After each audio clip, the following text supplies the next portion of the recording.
I just wanted to talk to you about the final topic of the day before Laura came back. Yes. I will be discussing this with Laura, but I really wanted to bring this up with you because you really are the psychic to speak to for work-related issues. You're very focused on, the corporate world. You've done a lot of work with different companies. I have. A lot of people I know are finding it difficult in interview situations to stand out from the crowd. And I know that on the phone lines in the past, you've really given some great guidance on, on a spiritual level, on how to make yourself stand out, make yourself feel more confident, and bring out the best in yourself. We've got an article down here that you kindly brought in. Yeah. So if you could just discuss this article and let people know what it's all about, that would be great. Well, first and foremost, I mean, this is an article that specialises around work experience, but I think I'd rather just, exploit your opportunities at work and exploit your experience. I think, that's how I'd like to take on this, because, I was taken up to Harrogate once, and I was into a jobs fair up there, and I was actually working for a company, an online recruitment company, that wanted me to work numerologically with the individuals at this job fair so I could reveal their hidden talents. And I was doing this through their dates of birth. I was doing this through my assessment of their history and really defining and opening up what areas of their acumen that they hadn't tapped into.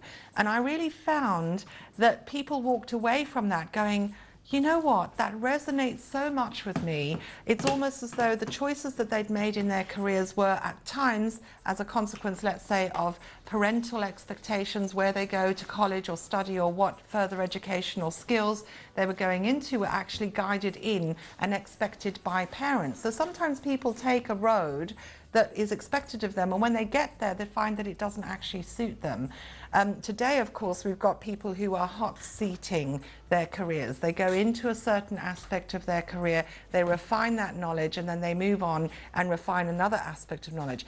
It's not as bad these days for you to have a history of more than one job, because people like that variation. So in terms of opportunity, if you're struggling at the moment with your work scenario, like our last caller who found herself stuck in the alpha male environment, but knew that it wasn't actually her fault, that the circumstances of her work situation were not working out, then we look into this to see what opportunities are coming through, what pathways are relevant to your ambition, what it is that you want to find in your working life that instills an element of passion.